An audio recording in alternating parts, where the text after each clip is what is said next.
Fala galera, beleza?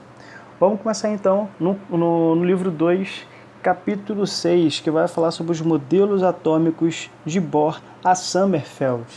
Nossa, vocês devem estar perguntando, nossa, são tantos modelos, Pedro, pelo amor de Deus, tá? Vou ficar louco, é muito modelo para eu gravar, para eu saber e tal. Mas agora, galera, tá começando a entrar no que é o atual modelo atômico, tá? Tá começando. Então, Bohr e Sommerfeld foram um dos principais para poder entender o último modelo que vai vir aí para frente, beleza? Então, vamos começar aqui falando um pouquinho sobre essas imagens que a gente está vendo aqui. Essas imagens aqui, eu tenho fogos de artifício, eu tenho aqui um vagalume, né, que eles estão piscando, alguma coisa tem em comum aí. A questão de cores, a questão de luz, a questão de temperatura. Então isso tudo aí a gente vai abordar aqui nesse capítulo 6. Então, você já parou para se perguntar como os vagalumes emitem aquela luz? Por que eles iluminam parte do seu corpo? Como os fogos de artifício emitem cores que nos emocionam no ano novo? Como que isso tudo acontece, galera? Então tá aqui as imagens bonitinhas, tá? Essa imagem aqui dos fogos, tá? E com isso, galera, eu venho aqui explicar. Pode ser explicado pelo comportamento dos elétrons ao redor do núcleo. Isso daqui, galera, é explicado, tá? Tanto para isso quanto para isso, beleza? Então a questão de emissão de luz é referente ao comportamento desses elétrons ao redor do núcleo. E só a partir lá do modelo de Rutherford que a gente começa a identificar esses elétrons, lembra? Então agora vem um modelo aí de Bohr, tá? Com isso, uma outra pergunta é relacionado a isso aqui. Um instrumento de defesa, obtenção de alimento e atração do sexo oposto, galera, beleza? Então esse é o objetivo do vagalume ficar piscando, tá bom? E isso vai ver um pouquinho de influência mais para frente, que é uma bioiluminescência, uma coisa bem interessante, é uma reação química que acontece lá no interior do vagalume. É bem legal. Então aqui eu tenho ondas eletromagnéticas. Isso daí, galera, pode ser novidade para vocês, tá? Mas eu tenho certeza que lá em ciência já foi abordado sobre ondas eletromagnéticas. Ah, e até outra coisa, até o professor de física também deve ter abordado sobre isso, tá? Então, ondas eletromagnéticas, eu coloquei aqui o exemplo de uma lâmpada, eu coloquei um exemplo do sol, coloquei o exemplo da fogueira, beleza? Todos esses objetos que eu coloquei aqui, tá? Eles emitem luz e quando você se aproxima também tem uma certa sensação de calor, beleza? Então isso tudo aí eu posso verificar a presença de ondas eletromagnéticas, que seria simplesmente o transporte de energia de um lugar para o outro. Com isso, a gente tem umas outras coisas bem interessantes, tá? A gente tem aqui o raio-x, tem presença de ondas eletromagnéticas. A gente tem o micro-ondas, que também tem presença de ondas eletromagnéticas. E eu tenho aqui o radinho a pilha, que também tem presença de ondas eletromagnéticas. São todos em comum, beleza? Todos esses objetos que eu coloquei aqui, emitem ondas eletromagnéticas, tá? Bom, vamos estudar um pouquinho sobre física, tá? Essa curvatura que vocês estão vendo aqui, essas ondulações que vocês estão vendo aqui, é a trajetória de uma onda eletromagnética, tá? Essa onda, galera, eu tenho aqui, num certo ponto, para cima, eu chamo de crista, que é o pico maior, beleza? Então, desse ponto para baixo, eu tenho o vale, que é lá a turma do buraco, beleza?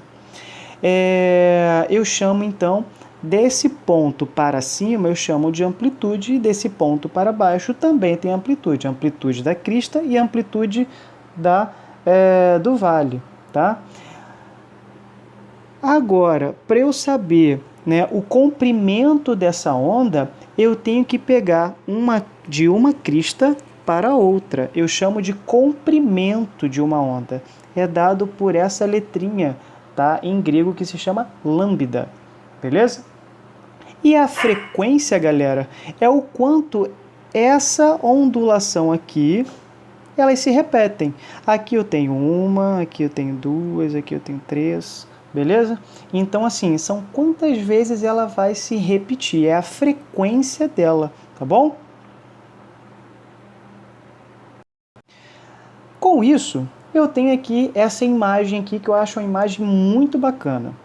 Então, eu tenho aqui a lâmpada que a gente utiliza, beleza? Essa lâmpada emite uma cor que a gente enxerga ali bonitinho. Só que ela tem uma onda eletromagnética que está dentro do espectro visível.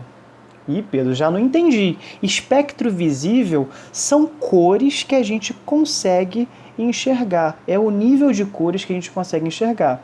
Então, essas cores saem do vermelho até o violeta, beleza? Então a gente tem essa sequência de cores, então a gente tem esse degradê aqui lindo, maravilhoso. Então isso tem uma coisa em comum. O vermelho, a onda eletromagnética dela, ela é um pouquinho maior, beleza? Abaixo dessa linha do vermelho são chamadas de ondas infravermelho, beleza? Agora, aquelas acima do violeta são chamados de ultravioleta. Vocês verificaram que aqui a frequência ela é muito menor, ela vai se reduzir, ela vai aumentando, na verdade, a frequência, beleza? E o comprimento dela também vai reduzindo, tá? Repara que aqui, ó, a frequência dela é maior, repara que aqui a frequência dela é menor, tá? Então, logo, ela é um pouquinho mais densa do que essa daqui, beleza? Vamos continuar aqui. Aqui eu tenho uma continha bem interessante que se chama, tá? Uma continha ali para a gente saber a frequência e a ondulação dessas ondas eletromagnéticas. Eu tenho C, que é a velocidade da luz num vácuo, que ela tem esse número fixo, que é de 3 vezes 10 elevado a 8 metros por segundo. Eu tenho a frequência, tá? E eu tenho o lambda, que é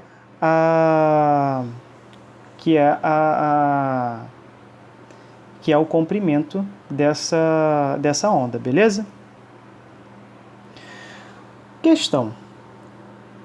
O vermelho brilhante visto nos fogos de artifício é devido à emissão de luz com um comprimento de onda de cerca de 650 nanômetros, que é gerada quando sais de estrôncio, como esse daqui e como esse daqui, são aquecidos. Essa reação pode facilmente ser demonstrada em laboratório a partir da dissolução desses sais em uma solução de metanol. E então a queima dessa mistura pode ser vista na imagem. Calcule então a frequência da luz vermelha de comprimento de onda tal. Então eu tenho aqui C, que é no vácuo, beleza? Temos aqui também o lambda, beleza? Temos o lambda.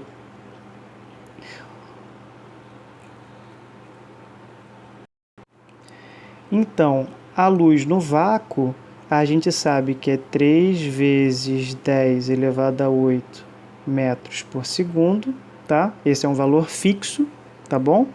A frequência, ele diz que é o que eu quero descobrir, que é calcular a frequência, então esse eu não sei. E o comprimento da onda é 650 nanômetro.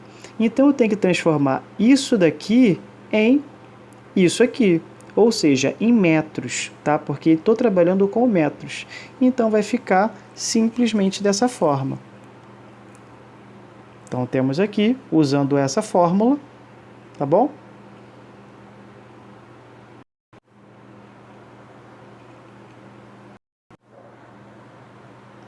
Então, galera, nessa teoria, tá? A teoria quântica, ela foi bem interessante porque ele fala da mecânica quântica. Então, quem passou a estudar isso daí foi Planck, Einstein, Bohr, Schrödinger. Esse carinha aqui, o Schrödinger, ele foi bem interessante mais para frente, que é no último modelo. Então, o que essa teoria buscava? Ela buscava explicar o movimento dos elétrons em torno do núcleo, tá? Aonde Planck propôs essa fórmula aqui, que a energia não se propaga de modo contínuo, mas em pacotes de energia aos quais ele chamou de quantum, ou quantidade fixa, tá bom? Vamos continuar aqui. Exercício. A cor azul dos fogos de artifício é frequentemente obtida por meio de aquecimento de uma substância chamada cloreto cuproso a 1200 graus Celsius. O composto assim emite uma luz azul de comprimento de onda equivalente a 450 nanômetros. Qual é, então, a quantidade de energia emitida na forma de quanta pelo aquecimento dessa substância? O que eu vou ter que fazer? Vou ter que usar essa fórmula que a gente viu aqui. Mas antes de usar essa fórmula, a gente tem que usar esta, tá? Que a gente vai ter que achar a frequência, beleza? Aqui ele só fala do lambda, ele não fala da frequência. Então a gente tem que achar a frequência primeiro. Com isso, a gente tem aqui C é igual a lambda vezes F. Eu tenho aqui 3 vezes 10 elevado a 8, que é fixo esse número, beleza? Que é a luz no vácuo. E eu tenho aqui o 4,5 vezes 10 a menos 7. Lembrando, andei com a casa, então vai ser menos 9, né? Tira 7, então vai ficar, tira 2, então vai ficar menos 7. Achei a frequência. Achando a frequência, eu vou colocar naquela fórmula, que é do ΔI é igual a H vezes F, beleza? Que é essa formulazinha que a gente viu ali no outro slide. Vou multiplicar tudo isso daqui e vai dar aqui a minha quantidade de energia em joules, tá bom?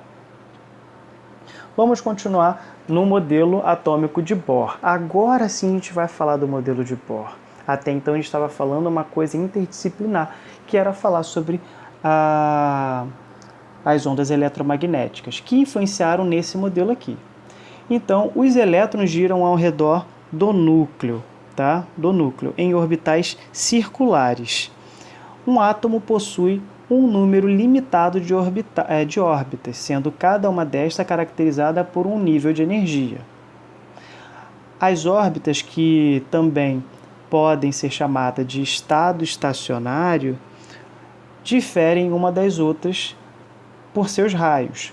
Quando um elétron permanece em movimento, esse daqui é o mais importante. Quando um elétron permanece em movimento em uma órbita, ele mantém-se uma energia e, ao absorver energia, salta para uma órbita mais externa, liberando-as na forma de um fóton, luz visível ao retornar. O que eu falei ali que é muito interessante está aqui nessa imagem, onde fala o seguinte: eu tenho aqui o elétron estacionário. Ele está no estado estacionário, ele vai continuar ali perambulando bonitinho ali na sua orbital. Aí ele absorve energia, né? Ele absorve fótons. Nesse momento que ele absorve fótons, ele fica excitado e salta para a próxima camada, para a camada mais à frente.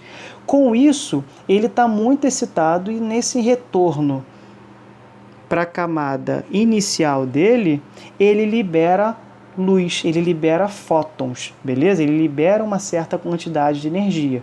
Então vamos recapitular. O meu elétron está aqui na sua órbita estacionária. Ele absorve energia, salta para a próxima camada e quando ele retorna, ele libera fótons, ele libera energia, tá? Com isso, galera, eu tenho aqui as camadas eletrônicas. Eu tenho 7 camadas. A camada K, L, M, N, O, P, Q. Vai até a camada Q, tá? Cada uma delas aqui recebe um número quântico principal. Camada K, 1, camada L, 2, camada M, 3, camada N, 4...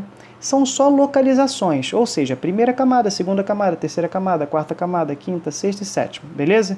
E cada camada dessa que a gente está falando, cada camada dessa recebe uma quantidade limite de elétrons. Ou seja, a primeira camada ela tem um limite de 2 elétrons. A segunda camada, o limite é 8, são 8. Então, o limite da terceira é 18, da quarta é 32, da quinta 32, da sexta 18 e da sétima 8, beleza? Então, esse é o máximo de elétrons para cada uma delas, beleza?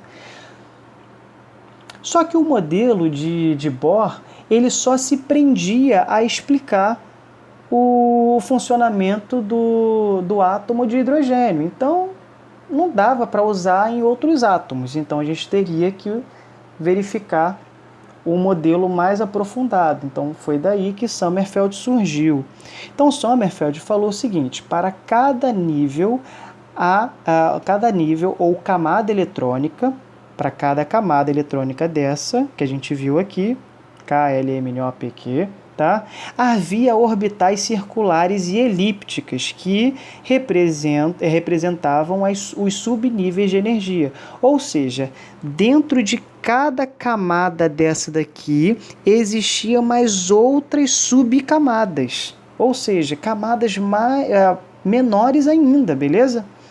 Estava ali. Então, cada subnível foi atribuído um número chamado número quântico secundário, ou azimutal. Isso a gente vai ver no próximo capítulo, quando a gente falar de números quânticos, tá bom?